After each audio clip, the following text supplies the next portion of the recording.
John Lusk here of Lusk Archery Adventures. Serious testing, successful hunting. Today I'm testing a brand new broadhead called the Doom. All right, it's by Smith Brothers. They make some really incredible field points and target points. And today I'm going to be testing their brand new broadhead. Looks pretty wicked. So for this test, I'm going to be using my process for 2025. You can learn all about that, so I don't have to get bombarded with a bunch of questions in this video that I posted earlier this year called 2025 Broadhead Test Process. And for most of the shooting, I'm using my Elite Carbon Era, though I'm setting up the new Carbon Eon, and I'll be shooting that in the near future. And then I'm also shooting a Killer Instinct crossbow for the flight testing, and this is a SWAT X1. As soon as the new models come out for 2025, I'll shoot those as well. I'm looking forward to that. All right, and I use Bishop Archery arrows for and bolts for all the testing, but today I'm going to be using a different arrow because it doesn't fit over the collar of my Bishop Archery arrows and over the collar of the bolt as well. But I'm glad I had another arrow. This is one from Vector back in the day, now Contact Archery, that I can use for the testing. All right, let's zoom on in here and go through some of the design features and specifications, and then put this wicked looking broadhead to the test. Here's the Doom broadhead. Really cool looking head right here. Love the compact design. Really, you can tell tight specifications as it spins very well. In terms of materials, it's all steel. You've got a stainless steel ferrule and stainless steel blades, and then a hardened steel tip, which just looks really cool there. And it's got kind of the Smith Brothers color to it. They use that brass or bronze color in their field points as well. In terms of the dimensions, this is a 125 grain model. It's super short. You can see it goes blade over shaft, which, let me just say, that's a problem if you have a thicker collar or like a crossbow bolt. I couldn't fit it over my crossbow bolts and couldn't fit it over my normal arrows because of the collar, but I found this arrow by Contact Archery, and it was able to slide over it like that and fit. So that's something to keep in mind. And it does come back over the shaft, so you want to make sure you have enough length to your arrow so it doesn't bump into your riser at full draw.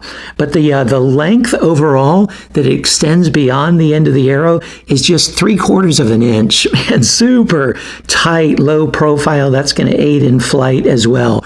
The blades are 0.040 inches thick, so they're pretty small, but really thick as well. And then you notice the configuration here, that it can be configured either for left rotation or a right rotation. You can just take each blade off and reconfigure the position. This will give us a right rotation. And I really like this offset blade system that they have. That often gives a much better rotation even than really stout single bevel blades, and so it creates a wicked wound channel. The cutting diameter is just 1 inch, but there's 4 blades, so it gives you 2 inches of cut. For resharpening these little blades here, I would use a Stay Sharp Guide gray guide. That would work really well to resharpen these. And the price comes in at $20 per head, like $60 for a pack. They come with a bunch of extra blades in the pack as well. So really cool looking head. Look forward to testing it and seeing how it performs.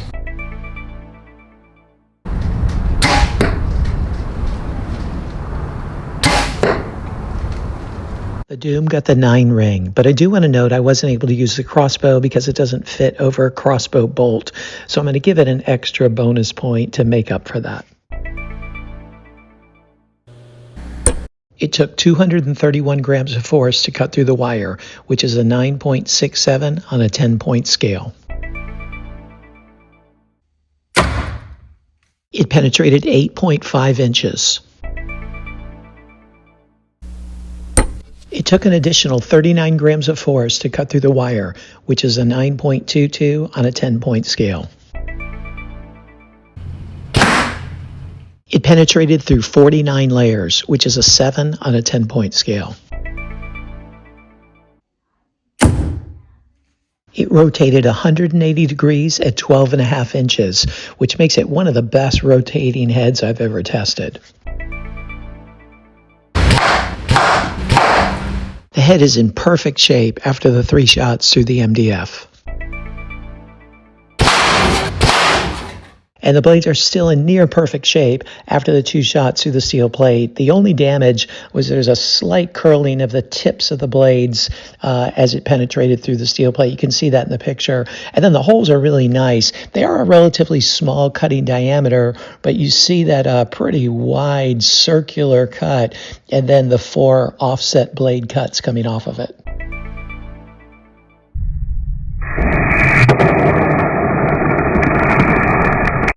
Here it is after all the durability testing, and as you can see, it spins very well.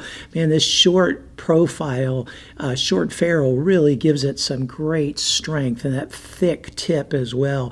It just stuck right in the concrete, and man, it still spins great. Good durability. So what'd you think? Hey, this head performed really well. It did not have a glaring weakness. I mean, it flew well, penetrated well. It was pretty sharp and very durable. And man, I love that rotation in the gel because of these offset blades. I mean, you can just see I don't know if you can see it there, but they're really cool the way they're offset, and it creates a nice rotation that's going to make a nice wound channel, even though it's a relatively small diameter cut at just 1 inch there. My biggest gripe with it is that they put the blades so close to the arrow shaft that I can't even use my regular arrows, and I certainly can't use a crossbow bolt because it just won't fit in there. I wish they had a little bit more of a gap, and then I could use it. And so make sure you have the right kind of arrow shaft that's going to fit in it before you go ahead and purchase them. But other than that, really, really cool, innovative broadhead. But you check out the score sheet, see how it performed in the areas that matter to you the most, see if it might be a good fit for you. And stay tuned for the cumulative score and a summary of how it performed in each of the tests. More detailed scores are in the score sheet in the video description. And then stay tuned for the overall Lusk grade and all the discount codes that I can offer you just to save you some money. Hey, thanks for tuning in. Look forward to seeing you next time.